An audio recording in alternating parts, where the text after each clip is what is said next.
Top 10 gemstones that change the rules of the market. The gemstone market appears structured, governed by clarity, carrot, and tradition. But beneath the auctions and certificates lies a different story. Some stones were never meant to dominate. They weren't marketed, weren't understood, and in some cases, weren't even wanted until they forced the entire system to adjust. What if clarity didn't matter? What if hardness were irrelevant? What if rarity wasn't a number but a myth designed to hide something deeper? These aren't just beautiful minerals. They're anomalies, geological, cultural, and economic. These gems didn't rise by playing the market's game. They changed the game.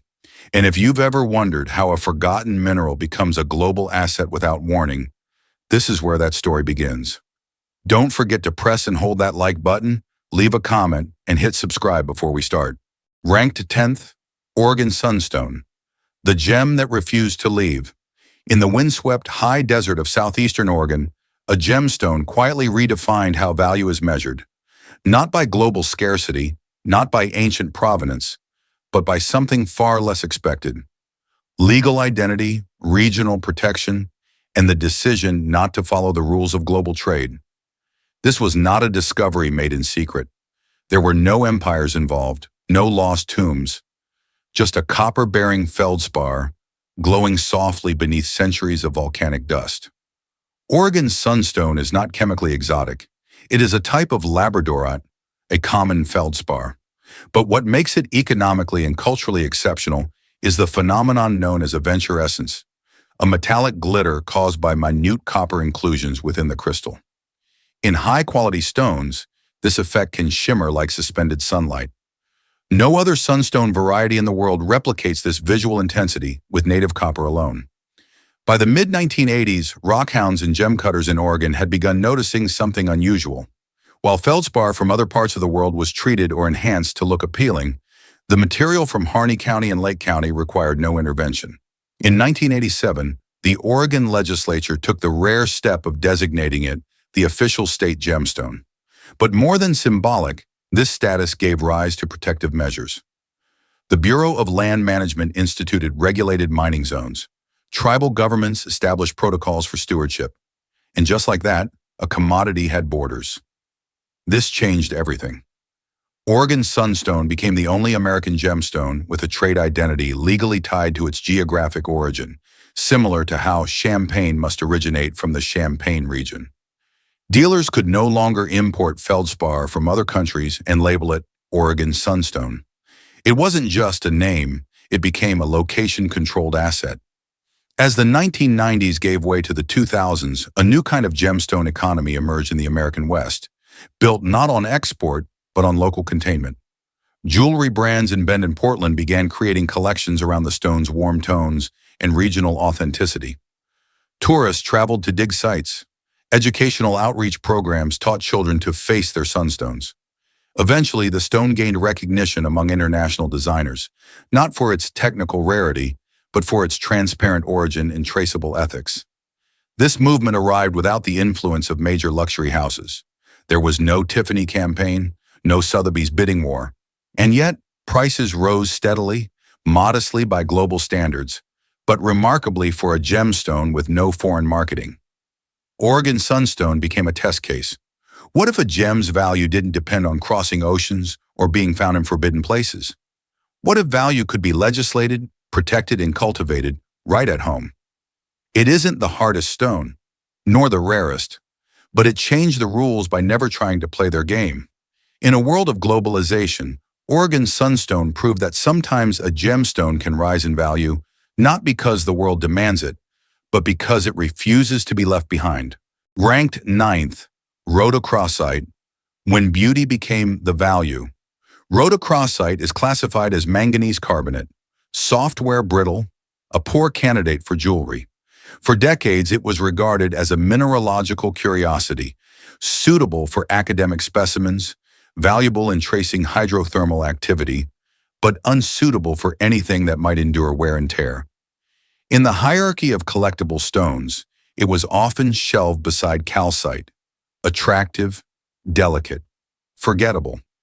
But that changed, dramatically and irreversibly, beneath the Rocky Mountains of Colorado. In 1992, miners reopening an abandoned silver tunnel near Alma, Colorado, struck what would become one of the most celebrated gemstone finds of the century. Not silver, not gold, but vibrant raspberry red rhodochrosite crystals emerge in perfect, transparent rhombohedral form.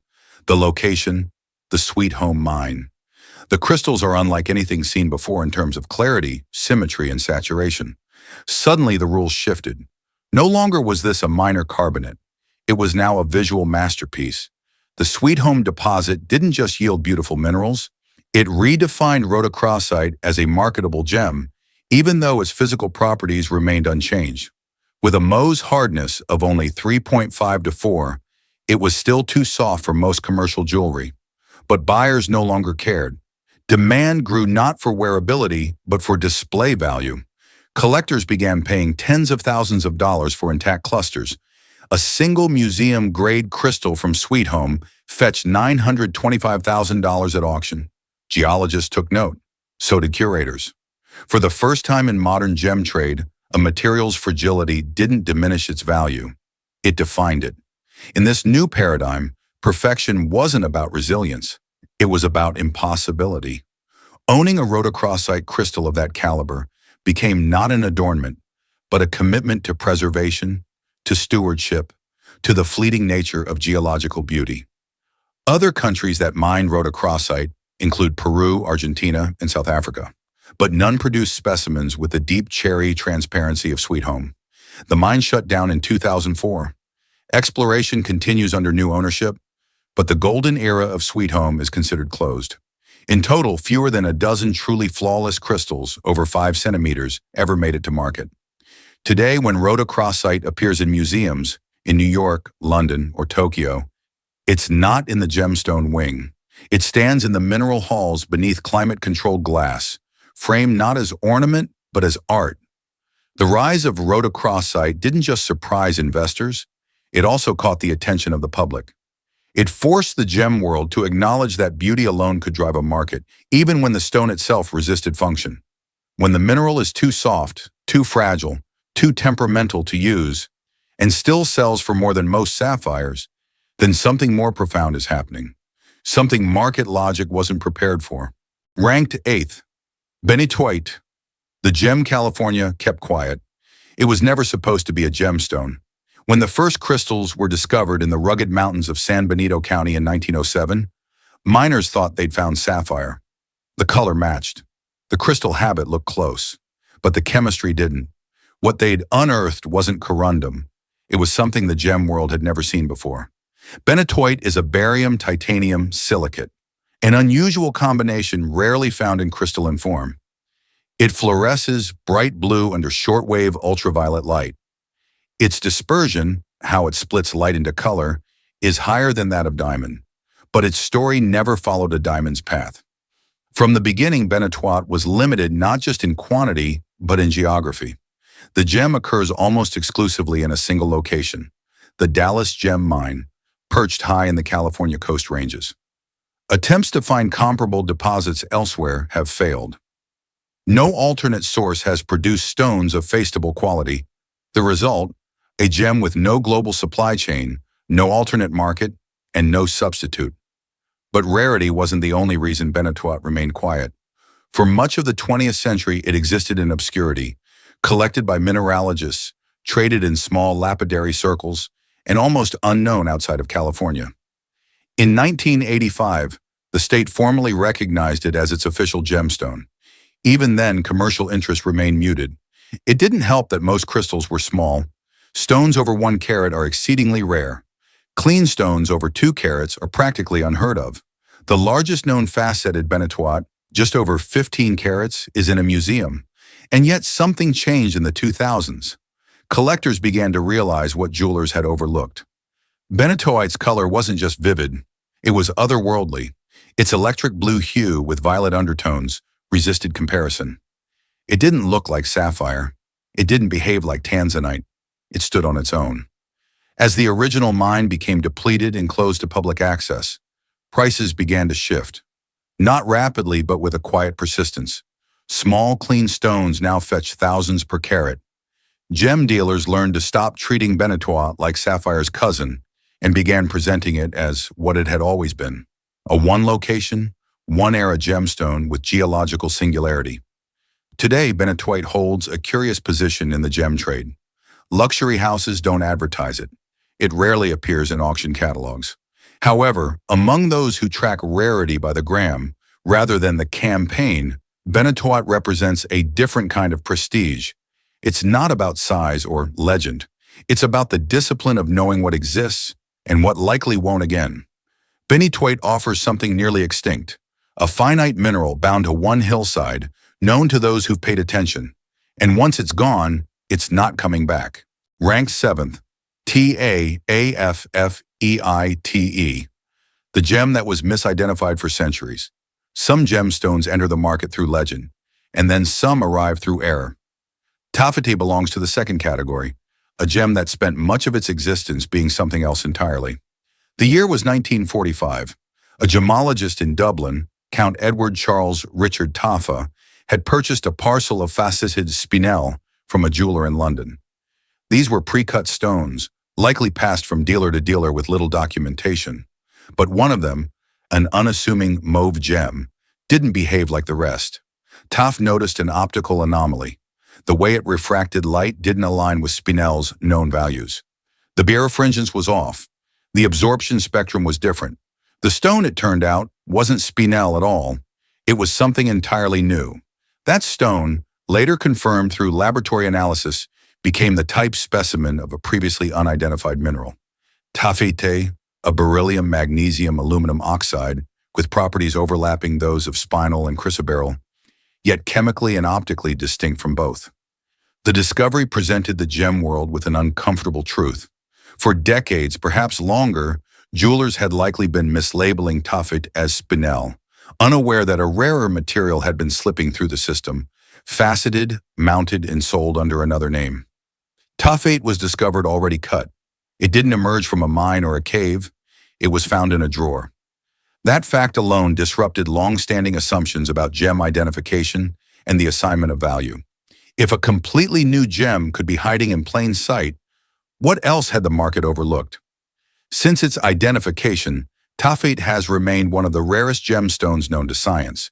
It forms only under specific conditions, requiring beryllium and magnesium to coexist during crystallization, an improbable pairing in natural geological settings.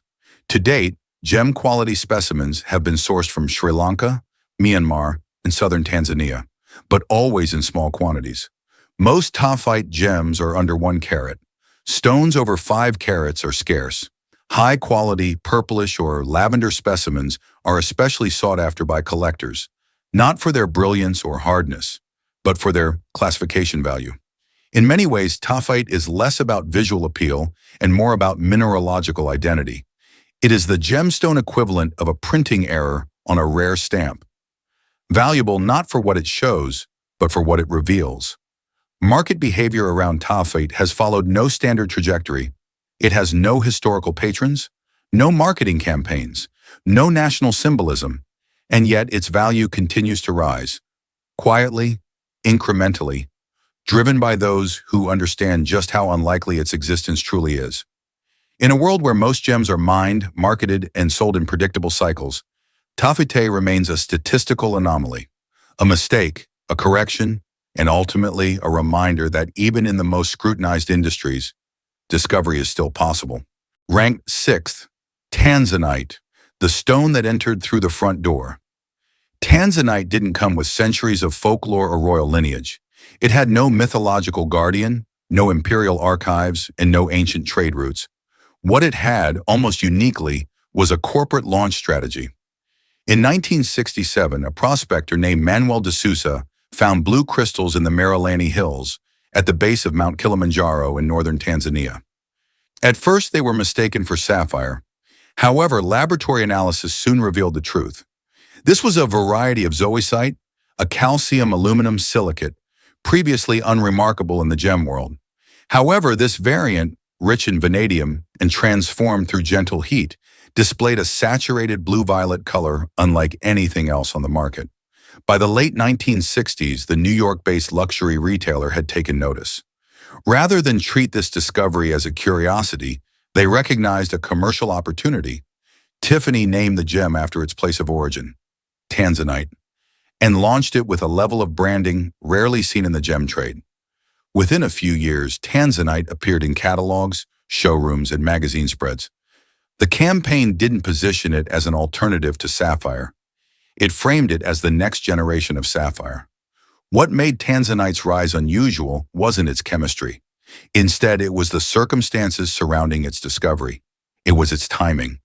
This was a stone discovered, promoted, and globalized within a single generation. Most gemstones take centuries to establish prestige. Tanzanite did it in under a decade. The geology added urgency.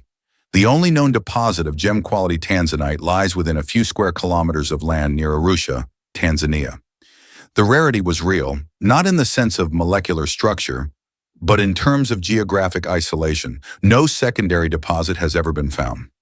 By the early 2000s, tanzanite was formally added to the American birthstone list, joining turquoise and zircon as the representatives of the month of December. This decision, supported by the American Gem Trade Association, marked the first time in modern history that a newly commercialized stone had been officially recognized alongside classics like ruby or emerald. The market didn't just accept it, it rewrote the criteria for inclusion. At the same time, Tanzanite's story was complicated by factors beyond gemology. The stone's value made it a target for smuggling, illegal mining, and export fraud. The Tanzanian government has since implemented strict regulations, including controlled mining zones and the issuance of export permits. What began as a marketing success had to evolve into a model of resource governance. Tanzanite occupies a strange position in the gemstone hierarchy. It is both modern and traditional, widely known and tightly controlled. Its price fluctuates, not due to abundance, but because of its singular source in the geopolitical reality surrounding it. Tanzanite is one of the few that didn't emerge from obscurity. It walked in through the front door, named, branded, regulated, and sold to the world with deliberate precision. And in doing so, it proved that in the modern market, the story behind the stone is no longer inherited. It can be built if the strategy is strong enough. Ranked 5th, black opal, the stone that reversed a superstition. At the dawn of the 20th century, opal had a problem. In Europe and North America, it was considered a stone of misfortune, unreliable, fragile, and associated with bad omens. The superstition wasn't ancient. It was in part literary. A single passage in a 19th century novel had turned public perception against opals, and the gem trade suffered as a result. In 1903, miners in northern New South Wales, Australia, discovered a type of opal that had never been seen before. It was dark, nearly black in body color, but inside it carried entire spectrums of shifting, electrified color. This was not pale or milky, it was fire in the dark. Market terms would eventually call it black opal, but the technical body tone ranges from dark gray to jet black, which allows the play of color to explode with intensity. Geologically, the opal fields of Lightning Ridge are a result of ancient inland seas and complex silica deposition in Cretaceous clay layers. However, the rise of black opal wasn't just a geological phenomenon, it was cultural. It happened because, in the early 20th century, Australia needed to increase its exports, and black opal was unlike anything the gem world had access to. By the 1920s, dealers in London and Paris began to take notice. The color dynamics, red, green, blue, all in a single stone, couldn't be matched by any faceted gem. Black opal didn't refract color like diamond or sapphire, it diffracted it. Each stone was unique. Each one defied standardization. That made pricing difficult, but collecting irresistible. The superstition faded, not because mines changed, but because the stones sold. Over time, Lightning Ridge became synonymous with black opal, and the Australian government took steps to preserve the integrity of the industry. Unlike most gem-producing regions, these opals were mined by small-scale operators rather than multinational firms. In many cases, the same person who uncovered the stone cut and polished it, and sometimes even sold it directly. The price trajectory of black opals has always been erratic. Exceptional stones, those with full spectral color, Intense brightness and rare patterns like harlequin can command six-figure prices. But more than that, they've entered the realm of national identity. Black opal is now the official gemstone of Australia. It appears in museums, state-sponsored promotions, and export documents. No other country produces stones of similar quality or character. Attempts have been made to market black opals from Ethiopia and Honduras. Still, the term lightning ridge black opal retains commercial and reputational weight that imitators have not been able to displace. In gemological terms, black opal changed the way markets valued chaos. It couldn't be graded the same way as a ruby.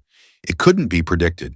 Its appeal was in its defiance of control, and in doing so, it reversed an entire superstition, reshaped Australia's gem economy, and became one of the only stones in the world whose value is almost entirely dictated by its unpredictability. Ranked fourth, red beryl, the rarity that never had a market. In the world of gemstones, rarity is often a matter of marketing, but red beryl never needed marketing. It never made it that far. This mineral, a member of the beryl family, the same group that includes emerald and aquamarine, was first identified in the Wawa Mountains of western Utah in the early 1900s. But it wasn't until the 1950s that gem-quality crystals were found. Even then, it remained mostly out of public awareness, not because it was overlooked, but because it was unavailable. Red beryl forms under one of the most geologically specific sets of conditions known in gemology. It requires beryllium-rich volcanic environments, the presence of manganese, and a unique balance of temperature and pressure during crystal growth. That geological formula has only been met in one place on Earth, within rhyolitic lava flows in southwestern Utah. The distribution isn't just limited, it's microscopic. Most crystals are smaller than a grain of rice.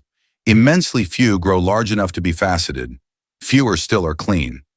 According to data compiled by the Utah Geological Survey, for every 150,000 diamonds of gem quality over 1 carat, there's approximately 1 red beryl. Despite this, red beryl never had the opportunity to become a mainstream luxury product. The supply was too small to sustain any long-term retail campaign. There were no brand launches, no designer showcases, no museum retrospectives. Instead, red beryl moved quietly through the hands of collectors, mineralogists, and a handful of investors who understood that its value would never be built on exposure, it would be built on absence. The original mining operation, known as the Ruby Violet Claim, experienced sporadic activity for decades. Operations were limited not just by geology, but by economics. Extracting red beryl was, and remains, a high-cost, low-yield process. For every ton of rhyolite processed, only a few grams of usable material emerge. It is a gemstone that refuses scalability. In auction markets, red beryl has begun to find its voice, not loudly, but with increasing certainty. Fine stones over 1 carat routinely fetch tens of thousands of dollars. But more than the price, it's the profile that matters. When one appears in a sale catalog, it is often framed not alongside other gems, but beside meteorites, fossilized amber, or platinum crystallized in laboratory-controlled conditions. Its value has aligned more closely with objects of scientific rarity than with jewelry. Red beryl occupies a category that falls between a mineral specimen and an investment asset. It is too rare to advertise, too unstable in supply to retail, and too unique to ignore. And in a market often defined by what can be sold in volume, red beryl quietly reminds the industry that not every gem is meant for the spotlight. Some are intended to remain known only to those who went looking for them and understood what it meant not to find them. Ranked third, Alexandrite, the standard that refused to hold still. The gemstone world relies on stability, color, clarity, carat, and cut. Each factor can be measured, priced, and certified. But Alexandrite was the stone that made those standards blink, because in Alexandrite, color is a moving target. First discovered in 1830 in the Ural Mountains of Russia, Alexandrite initially confused the mineralogists who studied it. In daylight or fluorescent lighting, it appeared greenish-blue. Under incandescent light, it turned deep purplish red. This wasn't a surface effect. It was an intrinsic optical phenomenon known as metamerism. caused by complex chromium absorption bands within the gem's crystal structure. The same stone, the same angle, but two entirely different appearances, depending solely on the light. That alone would have made Alexandrite a geological curiosity, but its timing gave it a historical weight. The stone was named after the future Tsar Alexander II, aligning it with the rise of the Russian Empire and the aristocracy that would soon collapse. For a brief period, Alexandrite was a national symbol, both for its imperial namesake and for its dual colors, echoing the red and green of the Russian military. Supply, however, was short-lived. The Ural deposits began to deplete by the early 20th century, and for decades the gem world considered Alexandrite effectively exhausted. That scarcity only amplified its legend. Demand rose, alternatives were sought, but nothing could replicate the sharpness of its natural color change. Neither synthetic stones nor other varieties of chrysoberyl came close. New deposits were eventually found, first in Sri Lanka, then Brazil, Tanzania, and more recently in India. However, each location produced variations in tone, intensity, or the range of color shifts. Some leaned more towards green, while others lacked the deep raspberry red. As a result, Alexandrite became one of the only gems in which origin, not just quality, drastically affected value. And that value was difficult to pin down. Traditional gemstone pricing depends on consistency, but Alexandrite's identity resisted consistency. How do you grade a color that changes in real time? How do you photograph a stone that looks different under every lighting condition? How do you sell something that can't be visually locked into a single category? Auction houses adapted slowly. High-quality Russian Alexandrite over 1 carat became an ultra-collector's item, often priced not by carat weight alone, but by chroma shift strength and historical origin. In 2014, a 21.4 1-carat Russian Alexandrite sold at auction for over $1.5 million. Not because of its size, but due to its saturation and provenance. Alexandrite still evades complete market standardization. Laboratories can measure their refractive index. Dealers can trace their origin. But the experience of owning or evaluating an Alexandrite remains inherently subjective. It's not just a gemstone, it's a phenomenon. Alexandrite changed the rules by refusing to remain still. It challenged the industry to price movement, to quantify ambiguity, and to acknowledge that not all value lies in the measurable. Ranked second, PARAÍBA tourmaline. The color no one saw coming. In the world of colored gemstones, few events have disrupted market expectations more abruptly than the emergence of PARAÍBA tourmaline. Its impact wasn't gradual. It didn't rise through centuries of folklore or a steady supply. It appeared, glowing, electric, and entirely unprecedented. The story begins in the late 1980s in the Brazilian state of Paraíba, specifically in the tiny Batalha mine in Paraíba's interior. For years, a man named Hader Dimas Barbosa had been digging into the hillside, convinced that something unusual lay beneath the quartz and pegmatite. In 1989, after nearly a decade of unsuccessful exploration, his team unearthed vivid fragments of tourmaline. But unlike any tourmaline the gem world had cataloged before, these stones glowed with an internal neon quality, colors ranging from vivid turquoise to electric green-blue. Gemologists soon confirmed the cause: copper. Trace elements of copper and, in some cases, manganese were responsible for this intensity. Copper was not previously known to occur in tourmaline in significant concentrations. The discovery added a new geochemical category to an already complex mineral group. From the outset, supply was limited. The mine yielded few high-quality stones, and most were small in size. But the visual impact of even a half-carat Paraíba tourmaline was undeniable. At international gem shows, buyers competed fiercely. Prices rose quickly, not because of rarity in the abstract, but because nothing else looked like it. In less than 5 years, Paraíba tourmaline transitioned from a geological curiosity to an auction centerpiece. By the mid-1990s, top stones were fetching over $10,000 per carat. In 2003, a 1.89-carat stone sold for over $25,000 per carat. The price curve never leveled. At the high end, Vivid stones now exceed $100,000 per carat, placing them in direct competition with elite rubies and emeralds. Other countries, such as Mozambique and Nigeria, eventually uncovered copper-bearing tourmalines of their own. The gem trade quickly began debating terminology. Could PARAÍBA refer to a color, a chemical signature? Or did it only belong to stones from the original Brazilian mine? The question remains unresolved. Some labs include the origin in the certificate. Others focus on chemistry. The market itself is divided, though top collectors consistently favor Brazilian stones for their historic and geographic exclusivity. No other tourmaline has ever commanded prices as high as these. Even within the family, PARAÍBA stands alone. Not just because of how it looks, but because of what it changed. PARAÍBA tourmaline overturned several assumptions in the gem trade. That tourmaline was a mid-range stone. That copper had no role in coloration. Those brand new discoveries could not disrupt the market hierarchy without a marketing machine. PARAÍBA achieved all of that without a single auction house campaign, no celebrity endorsement, and no legacy history. It simply arrived with color the industry couldn't explain and prices it wasn't prepared to justify. In first place, JADEITE, the gem that built its economy. Jadeite never asked to be understood by outsiders. It was not discovered, marketed, or scaled. It was inherited, layer by layer, from empire to exile, from altar to auction. Where other gems climbed the market ladder, jadeite stood still and let the world orbit around it.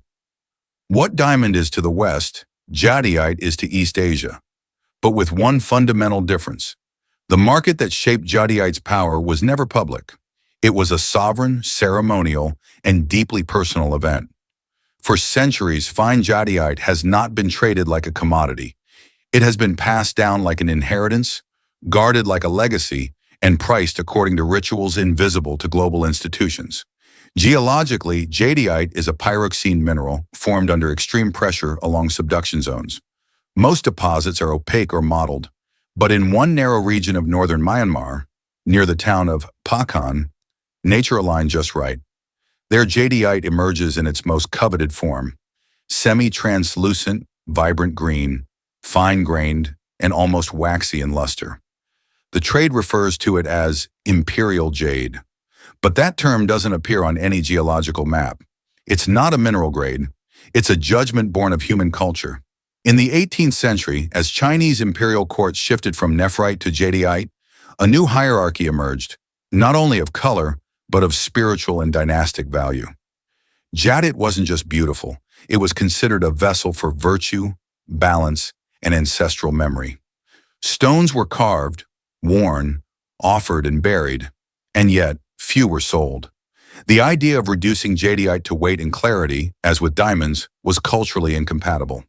Even today, most high-end jadeite is never seen in public. Transactions occur in private rooms in Hong Kong, Taipei, and Singapore. Entire auction lots are withdrawn after internal bids are accepted. In 2014, the Hutton Mdivani necklace, composed of 27 perfectly matched translucent jadeite beads, sold for over $27 million. But that figure only reflects a visible ripple. The real market moves in silence. Jadeite doesn't require origin reports or fluorescence analysis. No GIA scale governs its valuation. Master carvers and longtime dealers evaluate pieces through discipline, not equipment. They assess water, texture, and spirit, concepts with no direct Western analogs. In this space, value becomes cultural code, and code resists standardization. This has real implications. In global finance, diamonds can be insured, fractionalized, and even securitized, but jadeite remains illiquid, undocumented, and in some cases, deliberately opaque. And yet, its price has never stopped rising. Over the last 4 decades, elite jadeite has outperformed many Western blue-chip gemstones, even as global investors struggle to track its movements. Jadeite operates as a parallel economy, not hidden, not black market, but culturally sovereign. Its rules are older than appraisal systems. Its worth isn't derived from auction visibility. It is defined by absence from it. In a gem world obsessed with data and transparency, jadeite reminds us that value can still be dictated by silence, consensus, and centuries of meaning. It did not alter the market rules by competing with them. It built another market, one that the rest of the world has yet to enter fully. Markets adapt, but not always by design. Some of the stones you've just seen never followed a trend. They became one. They weren't priced by volume. They weren't discovered on schedule. They didn't wait for demand. And yet they reshaped entire economies. In a world driven by data, transparency, and short-term gains, these gemstones moved in a different way. Not through hype, but through history, chemistry, and quiet power. If this kind of story challenges how you think about value, about rarity, and the hidden forces shaping markets, stay with us, because what comes next will go even deeper. Let us know which one resonates with you in the comments, and don't forget to like and subscribe to our channel for more content like this.